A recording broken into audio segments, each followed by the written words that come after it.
এবং বিজ্ঞানীরা ওনার প্রাত্যহিক জীবনের কার্যাবলী নিয়ে গবেষণা করেছেন এবং মুসলিম বিজ্ঞানীরা এই 7টি অভ্যাসকে শ্রেষ্ঠ অভ্যাস বলেছেন। 1. সকাল সকাল ঘুম থেকে জাগ্রত হওয়া। মহানবী হজরত মুহাম্মদ সাল্লাল্লাহু আলাইহি ওয়াসাল্লাম তাড়াতাড়ি ঘুম থেকে জাগতেন এবং দিনের কাজ শুরু করতেন।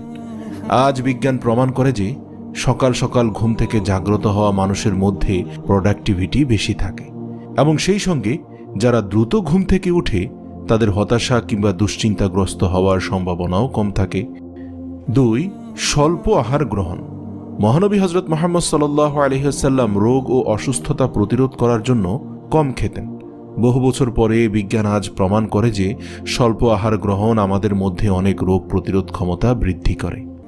3 নম্বর হচ্ছে ধীরে ধীরে খাদ্য গ্রহণ। খাওয়ার পরে মস্তিষ্কে সংকেত আসতে 30 মিনিট সময় লাগে, তাই অনেক সময় দেখা যায় ভরপেট খাওয়ার 30 মিনিট পর